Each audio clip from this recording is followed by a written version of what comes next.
Don't forget to get your tickets for our April 15th event with Greg and I hosting. A doctor, a nurse, and a paramedic walk into a bar. I'm going to find out how to say Sarah's last name. I'm very sorry. Greg said Sarah C. last time we were talking as well, but Sarah C. will be there. Dr. Patrick Phillips will be there. Sarah's the nurse, and Scarlett Martin is the paramedic. And it'll be a very interesting conversation. We're going to talk about gender ideology. We're going to talk about COVID. We're going to talk about regulatory boards that are weaponized against people like nurses and doctors. We're going to talk about a whole bunch of stuff. It should be fun. We're also going to have some live music. Greg's good at singing, and so am I sometimes. So we'll do all of that. Get your tickets while you can. So link is in the description, or it should be. Anyway, let's get started. NDP Jagmeet Singh says Singh is not satisfied with the confidence and supply agreement and says he'd do a better job as prime minister. It's your morning laugh. You're welcome, right? It's okay. I laugh too. Jagmeet Singh is, I don't think, likely to become prime minister unless we are in a situation where they're honestly just selected. Jagmeet Singh, I don't think, is going to win the hearts and minds of the whole country of Canada.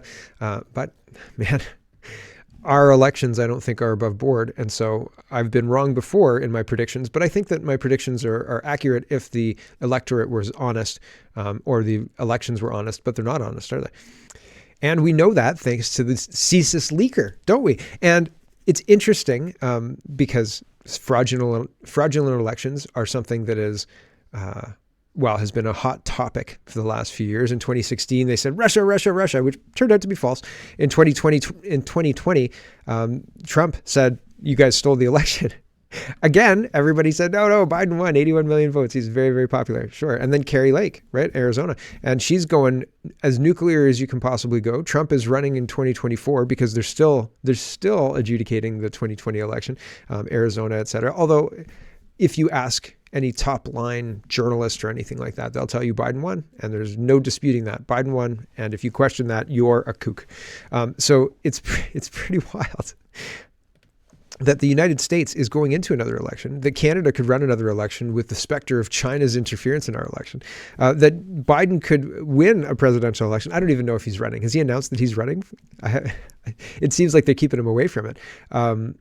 But if Biden could win a second presidential election by ignoring the Hunter laptop scandal and ignoring the China scandal, I already had very little faith in our elections, but I have even less faith in our elections. Canada, we're going into another election potentially without fixing any of this. If Jagmeet Singh has his way, right? He's going to support Trudeau through any kind of confidence through this Chinese infiltration in our elections. Even Pierre Poilievre says, I don't think that it changed the outcome of our elections. I don't know how anybody could possibly know any of this, but with Chinese interference and sketchy elections, I don't know that this is going to fix anything, but it's fun to kind of watch.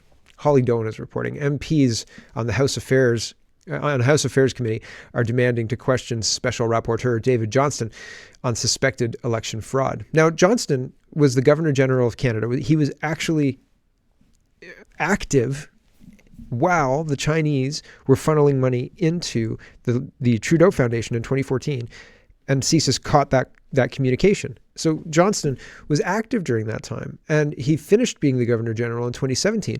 He was potentially targeted by this ring of people who were looking at gaining influence, and he's supposed to be the one who's independent and above board and blah, blah, blah, blah, blah, because he was a Governor General and people liked him. He's involved.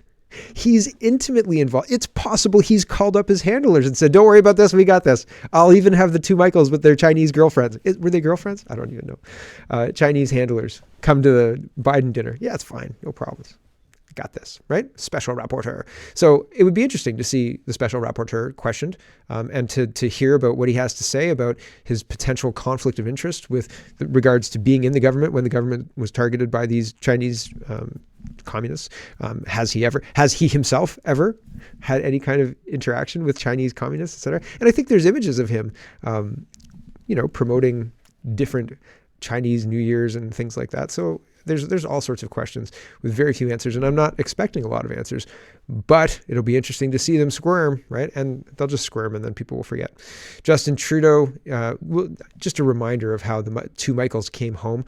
Bradshaw says, September 25th, 2021, Justin Trudeau tweets about the two Michaels release, meets them for a photo op, and then that's it. Fast forward to March 21st, 2023, when we find out possibly that they were held in prison longer for political gain. And then they are invited to the House of Commons. Why did it take so long for the invite? So yeah, we've never seen anything about these guys since September 25th, 2021. So a year and a half later, they get invited out of the blue once they're kind of dragged back into the scandal. And one of the things I was saying yesterday on Kitchen Table Talks is, if you were held in a Chinese prison and you found out that week that Justin Trudeau and whoever, Han Dong, had back channels, regardless of whether Trudeau knew about it or not, to keep you in prison longer. If they call and say, hey, man, nice to see you. Have you been watching the news? Never mind. Do you want to come to a dinner with the President of the United States? Right? Are you answering that call? And if you say, sure, yeah, hey, Justin, nice to hear from you, man. If Justin called you, I'd love to come to dinner. Can I bring my wife? And he says, oh, actually, we've got a couple of people who are going to accompany you. We just have to send a quick message. But you're part of the message. But you know how that works, right? Wink, wink, nudge, nudge. We'll see you at the House of Commons, buddy. See you later. I'll send the jet. I don't know, man. I don't know. How does this work? I don't get it. I don't think I'm going to that. I don't think I'm answering that phone call. If they say this is your date, I'm saying what?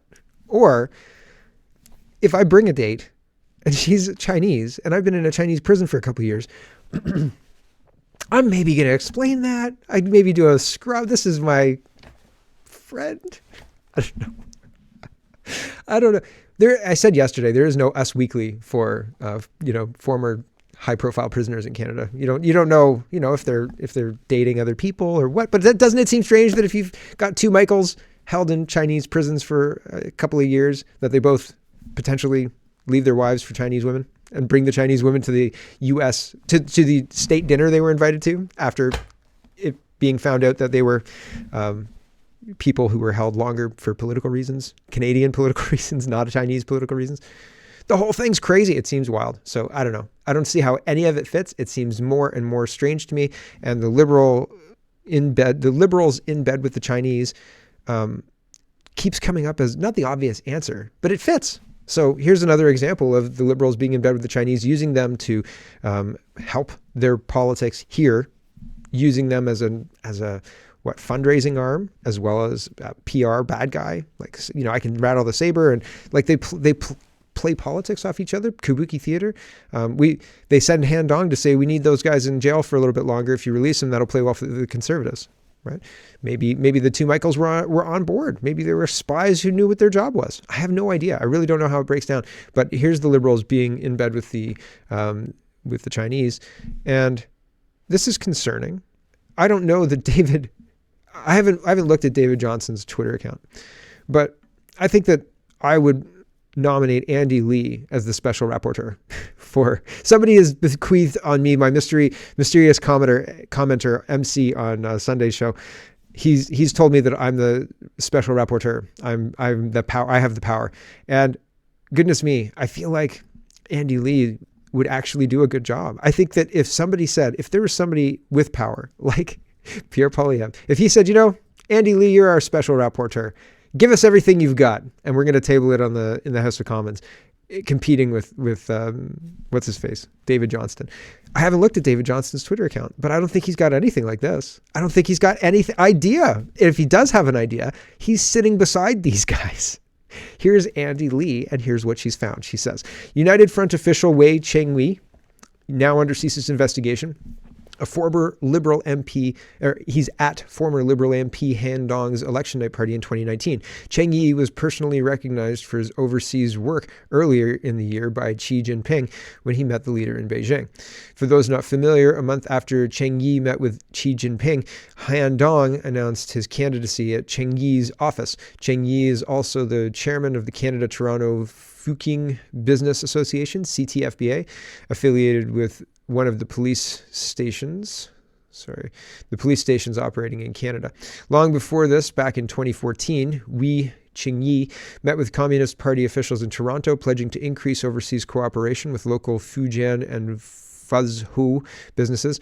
There was a gala hosted by the Communist Party overseas, Fuzhou office. Han Dong was present at it.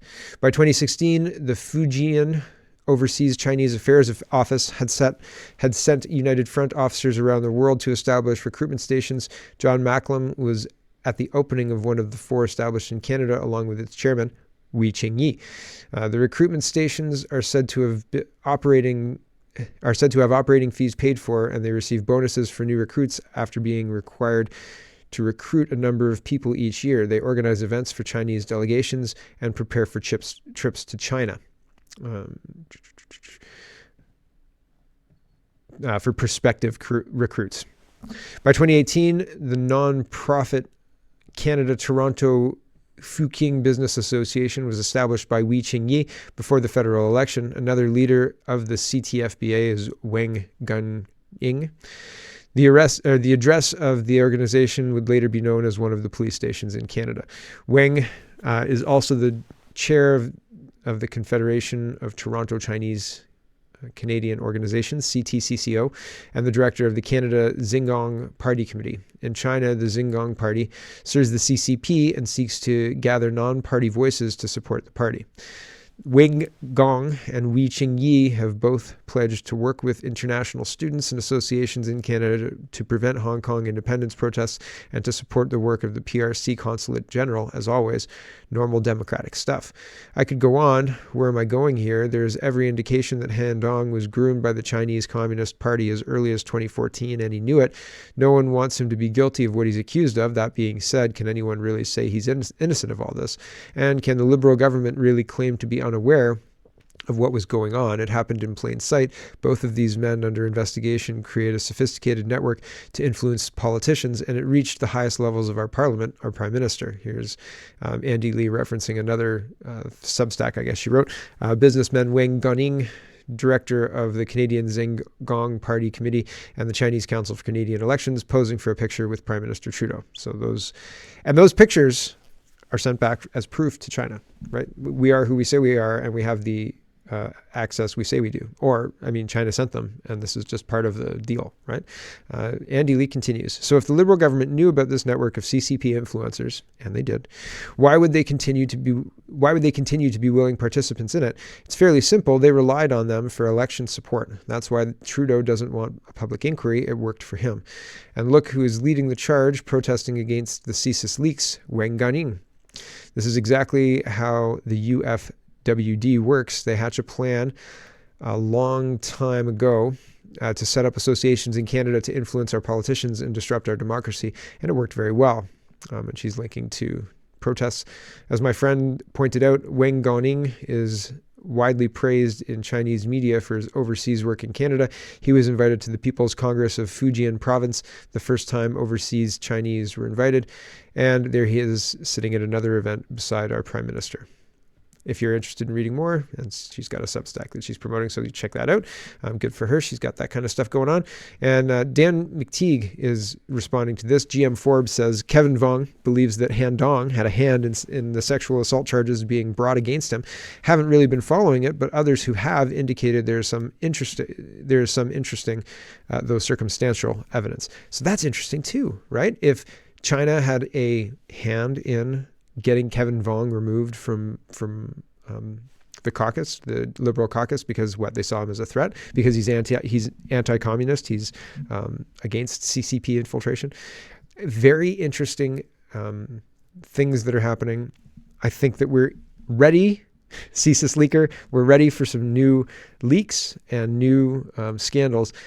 I don't want this to get burned out. And it seems like there's more. It seems like there's lots more. And it seems like there are more than one. There's more news to come, I think, of the connections officially from CSIS type deal. Andy Lee's putting things together, but officially, if you have proof that you can connect these things, et cetera, that's better.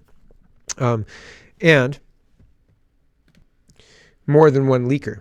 And it seems like they have a plan. It seems like they're doing this in a drip campaign. So I'm anticipating the next drip, and I'm hopeful that it's a good one. I'm hopeful that it will continue to bring this into the spotlight. Because with the special rapporteur and nobody really calling to drop the government, and Jagmeet Singh talking about the budget as if Chinese infiltration is not a big deal, they're trying to turn the page. The U.S. visit, the U.S. state visit, was supposed to turn the page. The closing of Roxham Road was supposed to turn the page.